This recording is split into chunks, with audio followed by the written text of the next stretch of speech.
This podcast may contain adult themes. This podcast is for entertainment purposes only. The views and opinions in this podcast are expressly our own. When I get to the workplace, I like to fuck shit up. Honestly, every time I try to do something fun or exciting, you make it not that way. Hey, are you tired of toxic workplaces and the negativity that comes with them? We hear you, and we're here to shake things up. Welcome to Let's Break Up Toxic Workplace Stories, the podcast that's all about breaking up with workplace toxicity. I'm Nicola, and I'm here with my co-host Gina. Together, we're going to explore real-life experiences of workplace toxicity and offer a sense of encouragement and unity. That's right. We're tackling the tough topic of negativity in the workplace. So join us each week as we explore the various forms of toxicity in the workplace. We'll be interviewing guests to share their experiences and offer practical solutions for dealing with workplace toxicity. Let's Break Up is quickly becoming the go-to source for anyone looking to share and then ditch the drama and help you break up with those toxic workplaces. Thanks for tuning in, and don't forget to like, subscribe, and tell all your friends. In this week's episode, I think for this episode, we're going to have a really interesting episode because I think we should dub this episode The Devil Wears Prada, New York. Correct. Or we could go with like the foot fetish episode. When your toxic workplace leads you to doing weird Craigslist ads, to like scouring Craigslist for money. Honestly, I was right there with her. I did the same. I probably would have done the same thing. Look, let's not judge. Do you have Craigslist in New Zealand? No, like something similar. Like it's similar. Okay. Awful. But we don't have as many crazy people as you do. No, per capita, no, you definitely don't. For sure. No. So like the chances of you finding a great gig where you're squashing grapes with your feet for a foot fetish guy, the chances of that happening are highly unlikely. So today we have a real big treat. We have a famous person. She's famous. Oh, she's for sure famous. She's on a book tour right now. She reads tarot for multiple famous people, like real people, like real famous.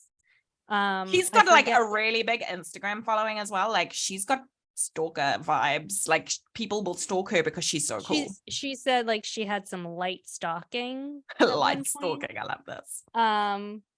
Yeah, it's I'm pretty excited. I think this is going to be a really good episode. Agreed.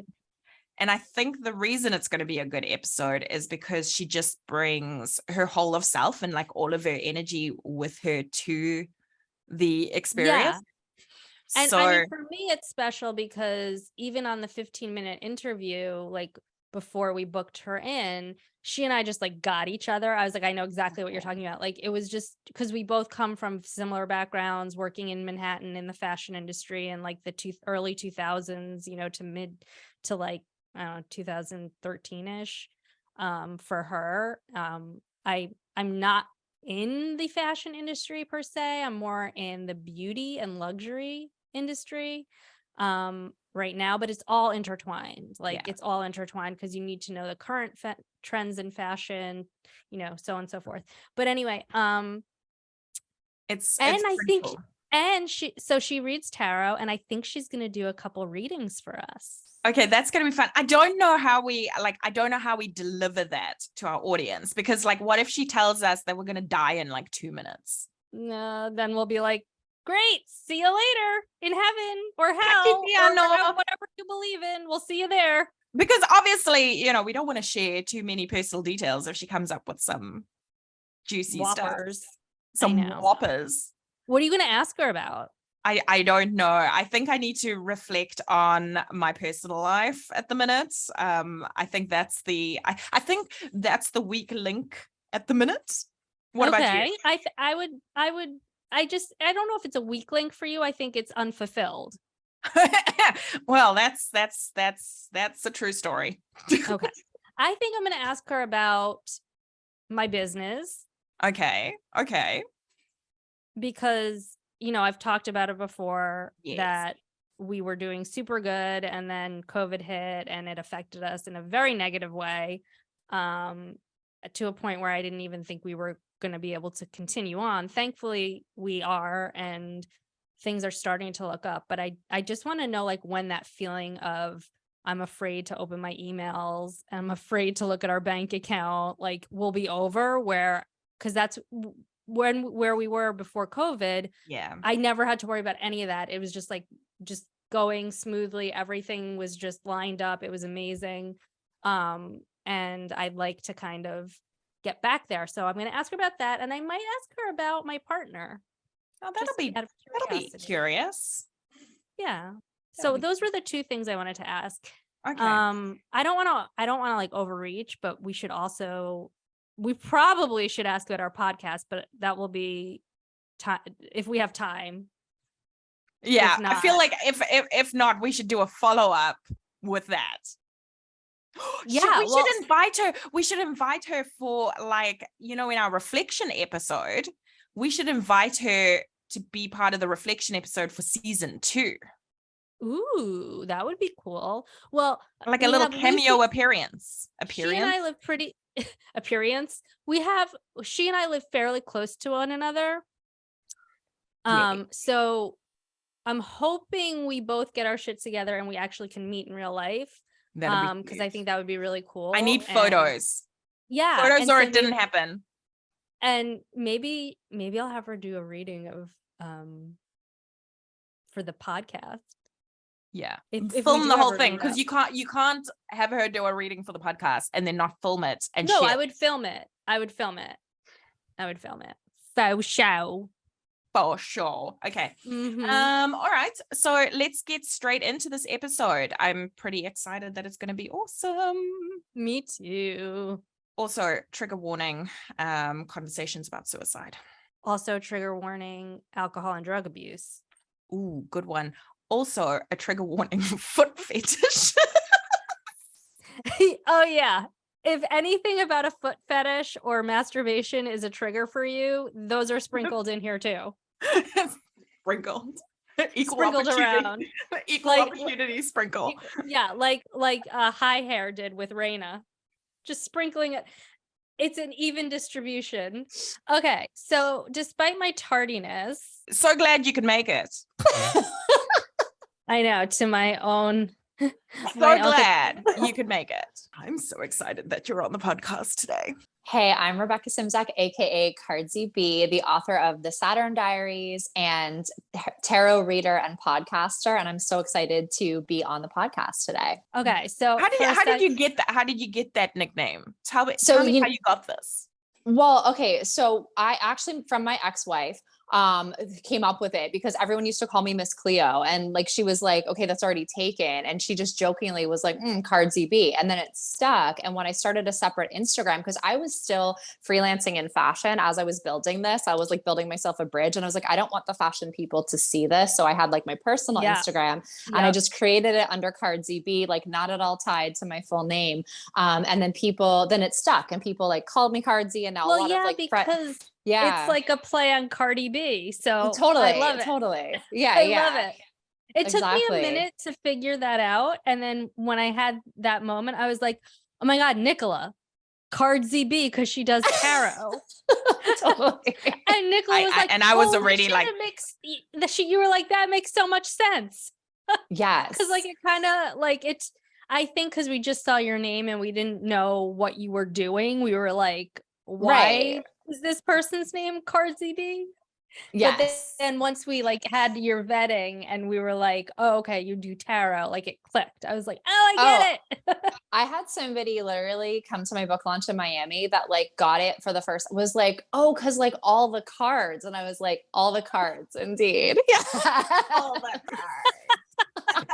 Exactly. I love it. Yes. Can you tell us briefly a little bit about your background in terms of the toxic workplaces you're going to be talking about today? Yeah. So I feel like, I mean, I know we're all biased where we come from, but I know you're going to agree with me on this one, Gina. I feel like I come from the most toxic industry, which is the fashion industry. So that was where I was for the majority of my adult career. I had majored in fashion design in college. And by the time I graduated, had already worked in Nike's design department. I ended up designing for Donna Karan. I was the creative director of Playboy over their licensed products. So kind of anything with the Right. rabbit head logo works for them, and a lot of other smaller companies that no one would know the name of along the way as well. So a lot of the toxicity that I experienced was very tied to that industry. That industry, especially in New York City, it's very competitive, very fast paced. Everyone's kind of like trying to cut everyone else off at the knees. Like jobs are highly sought after. So it's like the perfect mix to make something completely toxic. Why don't you tell us your first red flag with whatever company was toxic to you first? Yeah, I have to say my most negative experiences were often with the smaller companies, which like I won't name. That doesn't surprise me at all. The bigger the company, like the more fluidity I feel like there is. Yeah. Whereas when it's small, it's like easier to micromanage. Yes. Yeah. 100%. 100%. So yeah. So I would say like the smaller companies that I was at, I had the most negative experiences because there was an unhealthy culture of not having proper HR, not having proper care for the culture of the humans in the work environment. It was all just about like pumping out numbers. So at this small intimates company that I worked for, they had like the assistant to the head of the vice president of the department taking attendance every day. And if you were literally 5 minutes late, it's New York, the subway runs late, you would get a demerit. And then after a certain amount of demerits, you lost money off of your paycheck. And so you could get demerits. Illegal? I'm pretty sure it is, like going back. I think it is illegal. I think Unless it is you have illegal. to wait. So were you being paid hourly? No, this was like a It was a full-time salary, position, but full-time it was a salary. salary. So you got a certain amount of demerits. I'm going to say 5. I don't remember, but like you get a certain Okay, amount sure. and then you're docked as a result of that. It was like a strange, almost like public school system. I was about to say, are we at school? Yeah. Yeah. Did you No, get that's detention? definitely not legal if you're salaried.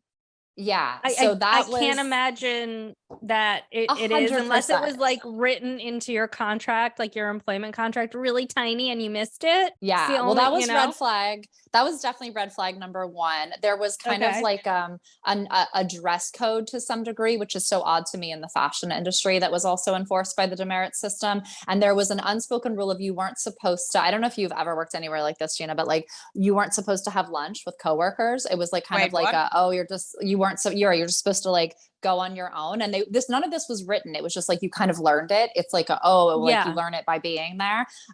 So like the women that I was friendly with in my department, they would be like, oh, meet me downstairs or meet me on the corner of like 39th Street kind of deal. It was so odd. Yeah. The only thing that I experienced that was even remotely like this was I was working for an Indian company and they were Gujarati, and so they're vegetarian. And so the only thing that they requested is if you're going to eat lunch in the office, it has to be vegetarian, which I thought was somewhat reasonable. It was a little annoying to me, and I would forget 1 or 2 times and I just never said anything. But other than that, I never experienced not to speak to my coworkers. Like I would often go out to lunch with my coworkers. Yeah, no, But this was isn't like that how you frowned build upon. solidarity in a shit show? Like, isn't that Yes, where you're but creating relationships and networking? But they don't want that. Yes, exactly. You're exactly creating solidarity, and like kind of that does create kind of like camaraderie when there are challenges. But it was almost, they wanted that isolation, so no one questioned these very extreme rules. Yeah. Because they didn't want anyone to kind of like come together as a group and rise up against this ridiculousness that they're perpetrating. Yes. But like, one of the things, One of the things I love that Gina said in one of the, I think it might have been the first episode that I listened to of you guys, and you said like, I'm the first person to take ownership of like, am I attracting this? And I will say that I was at a very low point in my life. I had lost my big global vice president job at Playboy. I was really struggling in depression and addiction, like a big part of like the journey that I went through. I was at the low part when I took that job, and I was kind of like, this is fine. Like I knew it going in, like, this is a company I do not want to work for. This is way less than I'm worth salary wise, but like I have to, this is fine. And I think that because of the level I was existing at and like the vibration of energy I was at, 100% it makes sense, but does it make it okay? No. And I think there were people that were in that system for years. And I would kind of be the one that would like meet on 39th Street on the corner and be like, hey, do you think it's legal that they take demerits? And they're like, I mean, I don't know, but like, I got to be here. And it was very much that environment. And I think also post 2008 in the fashion industry was that like right after that recession where everyone was just like, oh, you got to like grateful to have a job. Great. And a cutthroat industry as it always was, more than ever, you were just like, I got a seat in musical chairs and I'm not freaking moving. So I'm not going to question, you know? No, it's true. Yeah. I mean, and did you lose your job at Playboy because of the recession? Well, I would say like to some degree because they were downsizing their headquarters. So I had been originally hired in New York City. Then I was working remote, and they were they had gotten away. They had cleared it out and closed New York. They had me move to Chicago for 6 months and build a team there, which I did. Returned to New York and said, I can stay on with you, but I need to be remote because my family was all in the Northeast, and I was married at the time, and my spouse and she was in the Northeast and her job was there. So moved back, and then they said, well, you have to, at this point, I think it was 2013, everybody's moving to Beverly Hills or today is your last day. So it was basically like they knew I was going to say no because I had made that clear of like in the past. So kind of got pushed out as a result of downsizing in the company. And then then after that, shortly after that news was received, my ex-wife asked for a divorce. I was the one who was kind of like making the money in that relationship at that point in time. I went through a series of like expenses in that process. My best friend passed away of HIV related complications. And then I started my own lingerie line for a bit, partnered with a not so great company, lost all of my savings in that, and went from having this like, oh, splashy Carrie Bradshaw like life in New York to living in a 300 square foot apartment with like rat holes, cockroaches, and a gas leak. And so in that time, that's when I started taking whatever jobs I could get.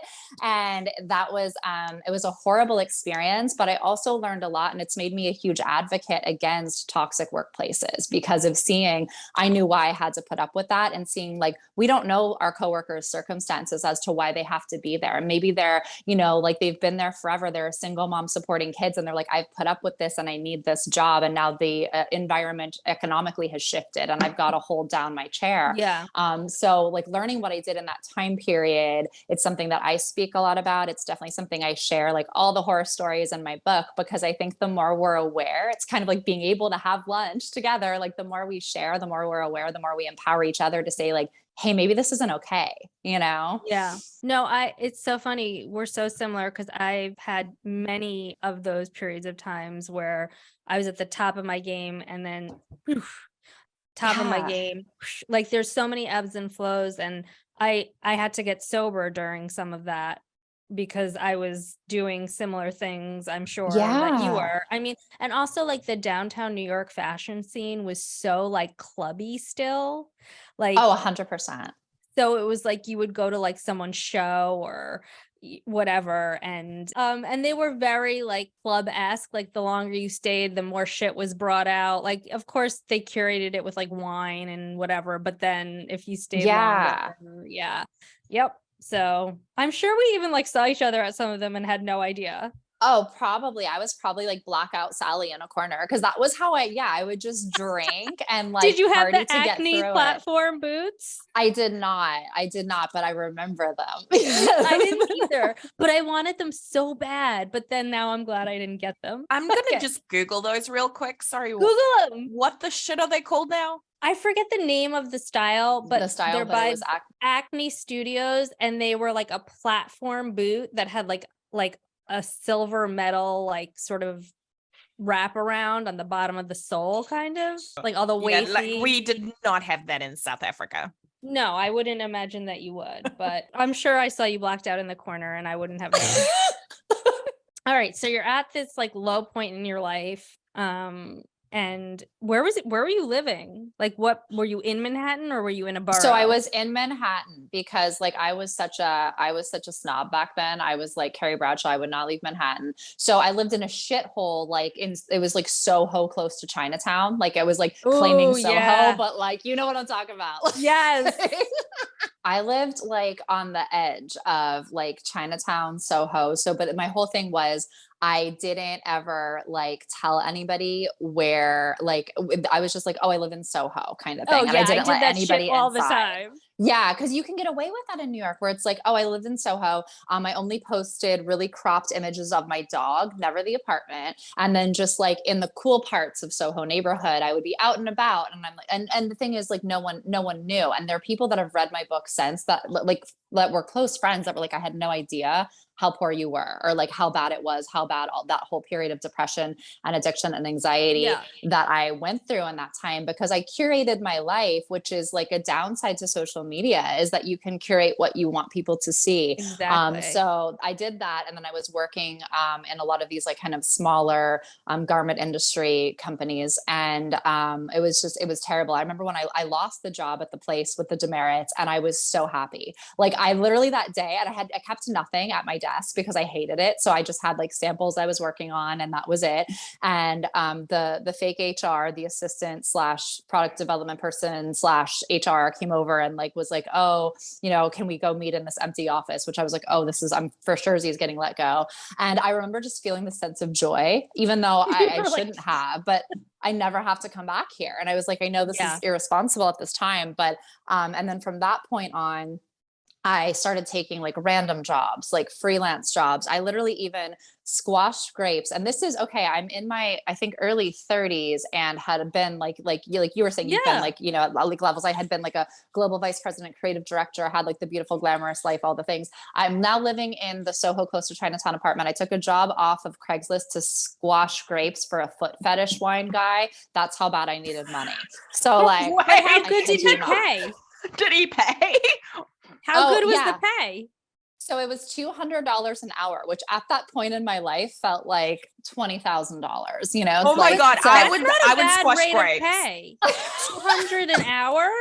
I'll be there tomorrow. I mean, a little extra sign income me never hurt up. anyone.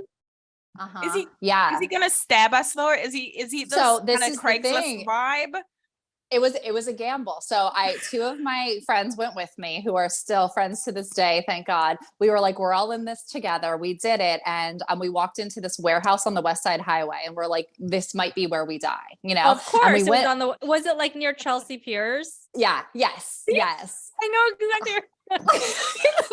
So we walk in. This is like also in my book. We walk in, and we're looking at each other, and we're like, best case scenario, it's going to be that scene from I Love Lucy that everyone pictures when squashing grapes, right? And we're like, okay, here's hoping. We get there. There's like a vinyl tarp on the ground with just bunches. My God, serial killer 101. And I'm like, this is. And then my friend like whispers in my ear. She goes, and that's where they're going to roll us up. And at this point, we're just like, we gotta pray. She had mace. She had vinyl like Catwoman pants, because she's like, those are hard to get off. It's like a chastity belt. And I'm like, this one's smart, you know?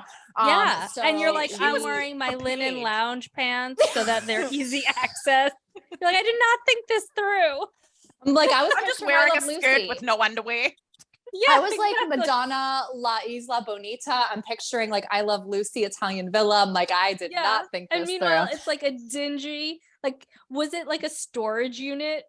Mm-hmm, or was it actually in a warehouse? Basically. It was like a weird, I mean, I don't know what it was to this day, but like, it was like a warehouse storage unit. He was also a part-time DJ. It was one of those part-time many things. Because who in New York at that time wasn't a part-time DJ? Yeah. So there was like a DJ kind of sort of setup. There was the tarp. And then he just gave us these bags from Gristedes of grapes. And we were like, okay. And we were just trying to make it last because we're like, if we're not being murdered, we want the $200. We want the Of full course. hour, each of us. So we're trying to slowly like squash these grapes. He did pay. It was as legit as that experience could be, but just like for scale of like started from the bottom, now we here kind of thing. That was the level of what the jobs that I was taking. Can we just pause here for a second and remind people that if this podcast is something you enjoy, we would love to hear from you. You can find us on Instagram, LinkedIn, and YouTube at Let's Break Up Toxic Workplace Stories. Sharing and subscribing really helps us feel validated. Did you show up fucked up though? You know what's weird is that one, I had just gotten sober. Like I stopped drinking in 2017. And that was one of the hardest things because I was like, I want vodka. Like, whoa, like I would have downed a bottle of rubbing alcohol at that point. I was like, I cannot believe what I'm experiencing. The wine that you're making with your toes. Yeah, I was like, that wine.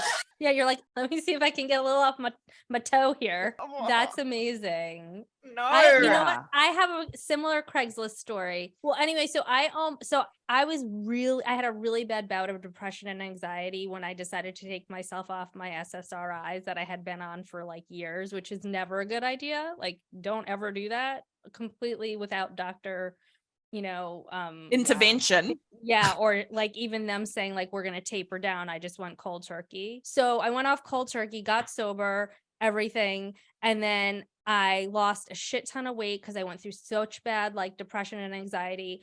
And I think I had lost my job at the time, or I don't remember what was happening. I needed extra money for some reason.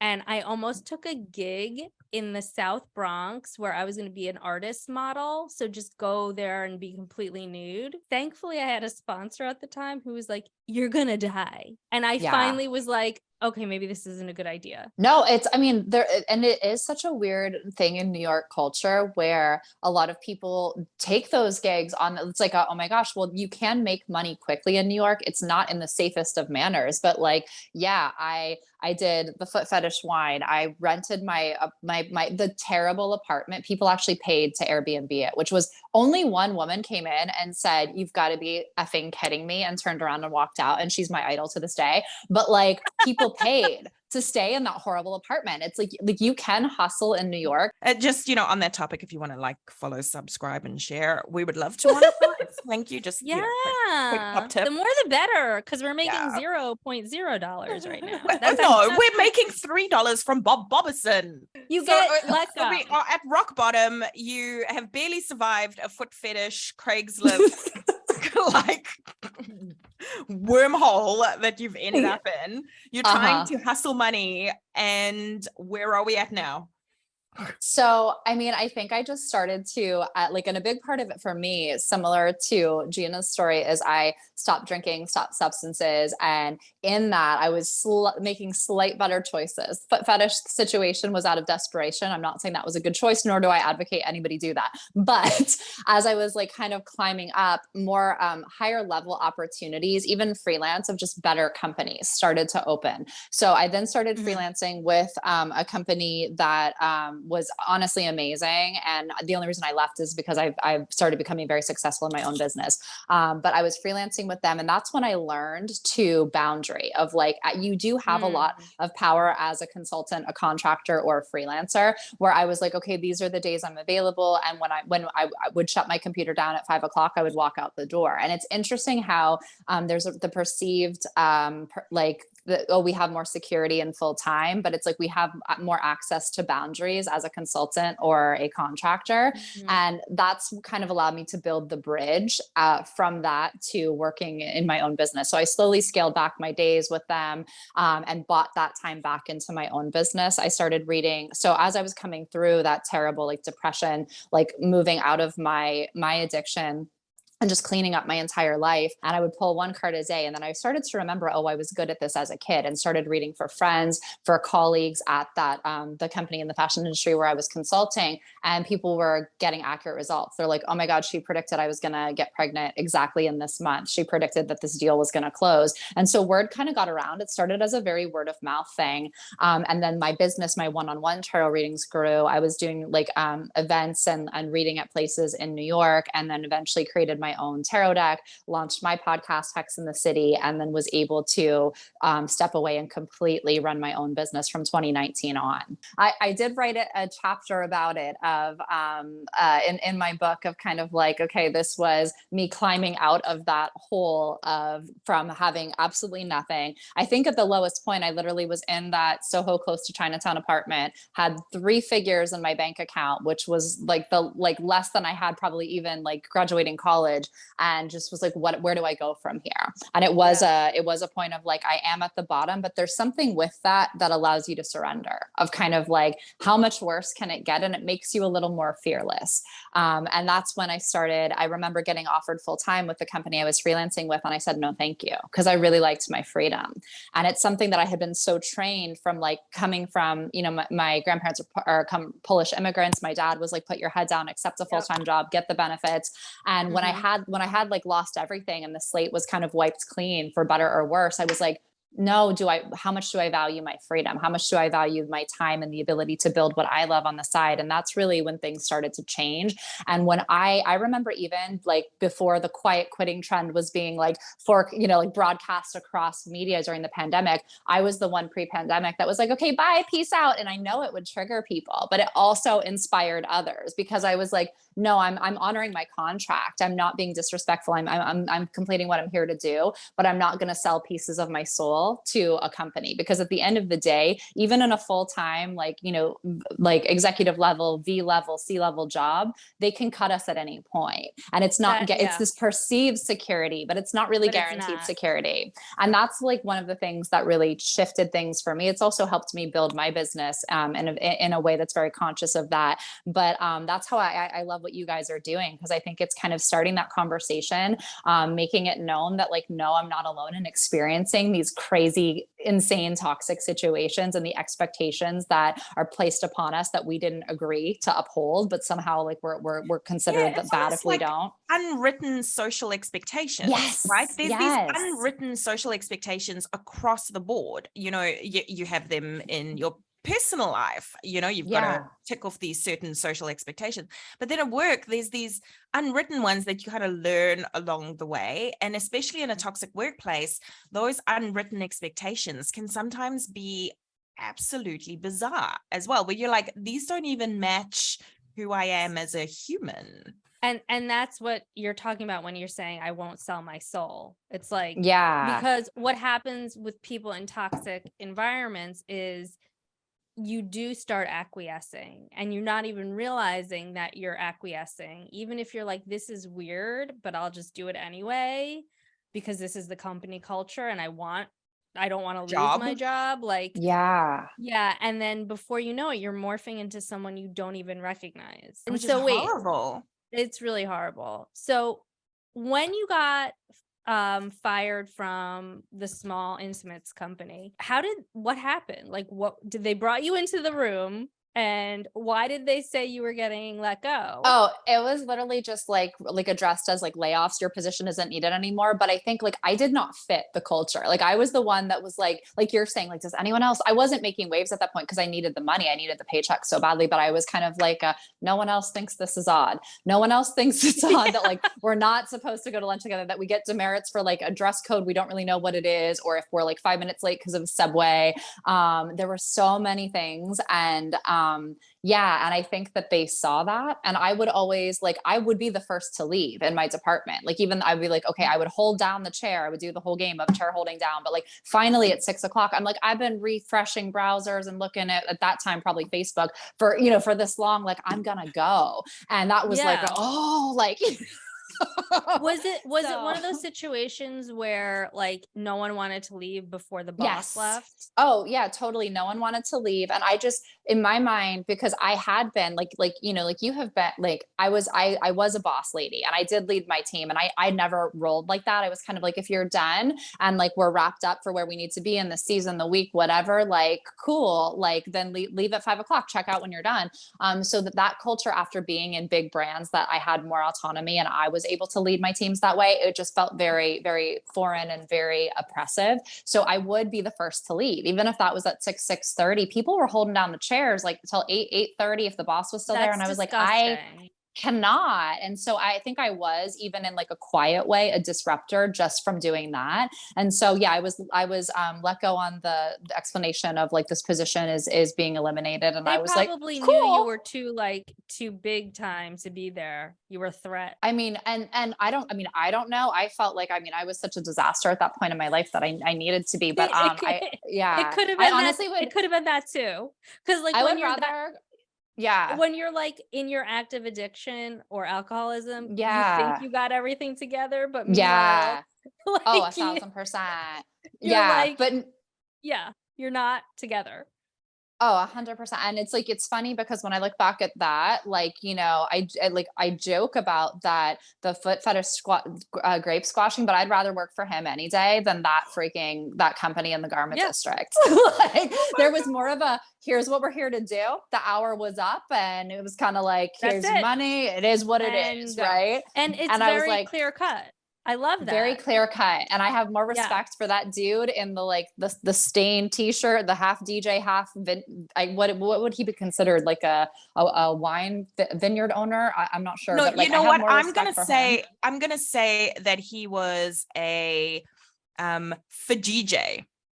Foot DJ. For DJ. Yes. It would be even better if he could like spin with his feet. I like where you're going with that, Nicola. That would make money. I have questions. I still have questions about foot fetish guy. Did he have an erection at any point? Or were you guys just not looking? We were so focused. We were just like, we gotta like get our $200 here. So, and he was also behind the DJ booth. That I do not know. Did he give you music? Yeah. Oh, there was. It was kind of like some slow jams, some like Stevie Wonder. There was I like this. Some slow jams for a while. Did he I'm gonna record die. your feet? I'm seeing my last breath to Stevie Wonder. Worst ways to go, honestly. Ask me. I'm true crime podcast queen over here. Did he videotape or record? No, there was Not not that that we you know know of. Not that we know of. Not that we know of. It was literally, so we squashed it. It was then we poured it into these like clear glass, like wine shaped bottles. And then he was like, now it's time to present me with the wine. And we're like, what? And he gave us, I kid you not, like lucite heels that then we had to put on and present the wine. Yeah. And that was that. I like it. Personally, it's not a vintage I want to drink.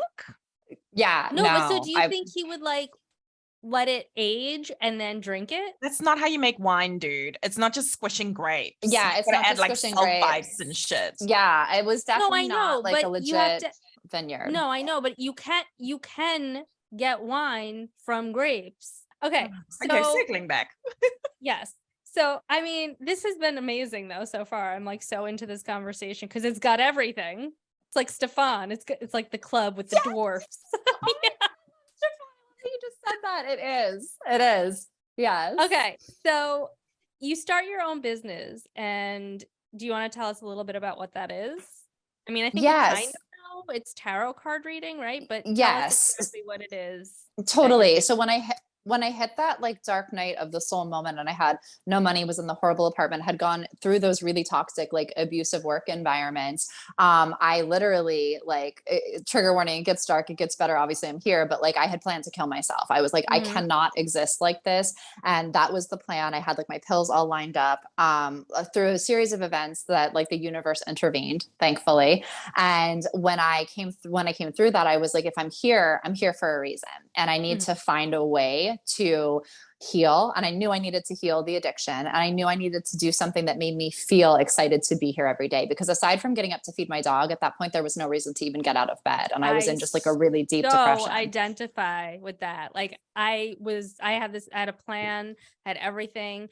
I had a stupid cat at the time, but she saved my life. Like I'm not a cat person. I just happen to have a cat. I now have 2 annoying dogs. But if it wasn't for her, like knowing that she would probably die and like, you know, who knows how long it would take for someone to find us, I wouldn't be here either. So our stories are very similar. It's so weird. Okay. Yeah. So you start doing, so then you decide to put everything into your tarot card reading at that So point? no, that's when I was still Oh. doing both. I ended up getting a freelance job with a company that was actually like very kind, and like it Right. was a fair exchange. They were a proper company with like proper Yeah, HR yeah. and like, you know, Yeah. they're great. And I like I literally like the CEO is one of the kindest like guys I've ever met. So had a really positive experience there. And so while I was doing that to make just enough money to like get myself out of that hole. So then I got like a teeny tiny studio, but like in a nice neighborhood in a safe building, you know, and like Yeah. slowly built my way out. And was doing tarot on the side. So then that's when I was like pulling cards a day for myself. I had stopped drinking. I had like really cleaned up like my physical, like what I was putting into my body and how I was spending my time. So I started, like the tarot cards with myself, reading for friends, and some of my friends knew that I did it when I was young and were like, oh yeah, you're good at this. And it just kind of clicked, so that it expanded into reading for colleagues, and they would buy me lunch or dinner. And I was like, oh my gosh, like I had no money. I was just building a little bit. So I would be so grateful for that. And people were offering to pay for it. And I didn't intend for this to be my full-time business, but I grew it into that, started doing events in New York. I had a brief stint as a dialysis psychic, which like I auditioned for, got hired. And then that also had a creepy situation with, so I quit that. So I had my own kind of adventures in even the metaphysical and like kind of woo-woo community. Wait, was it eventually secretly a sex hotline? So here's the thing. Oh my God, I love how these stories keep going here. So here's the thing. Whatever, it's in my book as well. It's like I literally am an open book. I share everything. So so a friend of mine had said, "Oh, you should do that. You're really good, and then you can just take the calls at any time." Because I wasn't like, now I'm very well known as like a celebrity tarot reader, but at the time I was nobody. Right. So she's like, you can. Yeah. She's like, you can take these calls and like while you need to like, you know, be doing dishes or whatever at home. And so you have to audition. You have to do two blind auditions with two separate people. Like they were like, yep, the reading was great. We want to hire you. $2.99 a minute.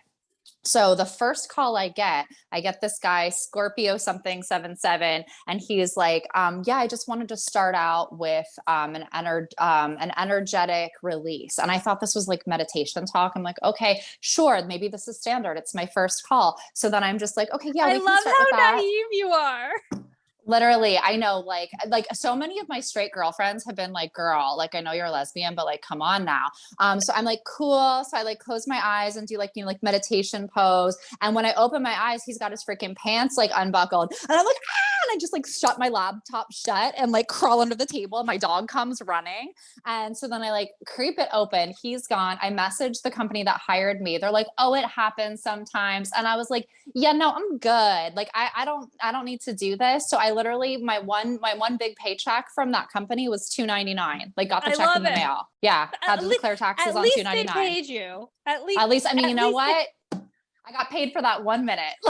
Yes, you did. How do you kind of explode? Like what happened? It was a lot of it word of mouth. I started my Instagram account, and people were finding me through there. So then I started, like my tarot deck I illustrated, because like I came from, of course, you're a designer, like fashion. Yeah. So like my tarot deck, the bottom one is Judge Judy, Queen of Swords, because it's like truth bomb card.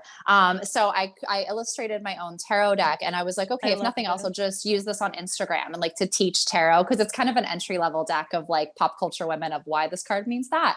And as a result of that, there was a publisher that reached out and was like, oh my gosh, is your deck published? And then I got signed by Paradigm Agency, and then there was just like all of these things, kind of like the universe showing me like you're on the right path. And I was still kind of riding two horses, working for, freelancing with that company in the fashion industry and just scaling my days back. Like I had been 5 days, then 4, then 3, and was like, okay, I need to make this leap. And I really built the core of my business solo, like just doing this from 2019 to current. And it's been amazing. And I'm so grateful. And like every day, it sounds so cheesy, but I can't believe that like I get to do this for a living and like I get to have a really beautiful, abundant life. But I think it was just like keeping to follow what I loved, and that I really do love helping people. And I feel like you, as like a really powerful leader and like, you know, managing a team, Gina, you probably have this too. Like, yes, you're really good at what you do, but it seems like so much of what you do, even in starting this podcast, is to inspire others and to kind of like have that point of healing and connectivity. And that was always the piece of it for me that I loved in fashion. So like stepping into this and being able to just do what I love and connect with people, I was like, holy shit, I can get paid to do this. And so that's been the case. I've been on my own since then. And it's, then I got approached to write a book, and then my book, I finished it last year. It came out in December, and that's where I'm at now. And now I'm on the book tour, still doing one-on-one readings. I'm still offering, I'm actually doing a class in the summer that's called Matrix Magic Academy for people that are in corporate that want some of those like magic codes, whether they're like looking to switch to like a higher, like kind of like better environment company, or a better kind of like cultural fit, or if they're looking to exit, go on their own, of just some of the like human like things that I utilized, as well as some of the magical and like healing tools as well. Yeah. Well, that's what I loved. As soon as I found you guys, I was like, this is amazing. I love what you're doing. And I love that, like, again, that you're just like talking about this stuff that has been something that was so taboo to even address, that like, hey, this isn't okay in these environments, you know? Well, I think like, especially and I talk about this a lot, our generation was conditioned to just kind of Yes. like go along with it. Cause I'm Suck it up. 43. You're probably close in age. Yeah, to I'm me. 40. Yeah, I'm 40. Yeah. Yeah. So I just feel like it's part of our generation, like that. Yeah. Suck it up, show up, get your paycheck, get those benefits. Cause like I had old school parents too. And they were like, my dad worked for the same company for his entire career. Yeah, like my dad there too. there wasn't any of that, like, okay, this isn't the right fit, or I'm now at a point where I need to grow. Like, it was just like, you stay and you just like work your way up little by little by little. Yeah. Oh, awesome. I Okay, like so that. Cardsy, where Yes. can we find all of your fun things? Where can we buy them? Where can we find you? I want to buy me a tarot card deck just because they're so cute, not because I know how to use them, and I want to like frame them and like make a little montage. I love that. It's a good learning deck. So the Badass Bitches Tarot and my book, The Saturn Diaries, it's all on at Cardsy B on Instagram. I'm on Instagram and TikTok at Cardsy B, CARDSYB. And then my website's just cardsyb.com. So it's pretty easy to find me, pretty straightforward. Okay, wait, we got to edit this out. What's your cell phone number? Don't edit that out. No, I'm just kidding. We'll edit that out. And let's give it to anybody who's weirdly DM'd If you subscribe, like, and follow to the podcast, we'll give you the telephone number. No, we would never. Although, I'm pretty easy to find online. Like, so I'm sure people could find my number fairly easy, but I know I constantly like remove, like unsubscribe from things with mine, but I'm sure like if people really freaking try, they can. But yeah, I just don't want to make it. I don't want to make it any easier for the energetic releasers than it already is. You know, it was, but I don't want to take any more of your time, Cardsy. I know we've sucked up all of your time. No, I love you guys. I do have a call like coming up at 2. So, but it's a pleasure to talk to you both. So thank you so much. Thank you for joining us today. If you would like to share your story, we would love to hear from you. Also, leaving a review helps us create more content because it shows us there's an interest in this topic. For those of our listeners who do better with reading, we have closed caption available on YouTube. See you next week, same time and same place.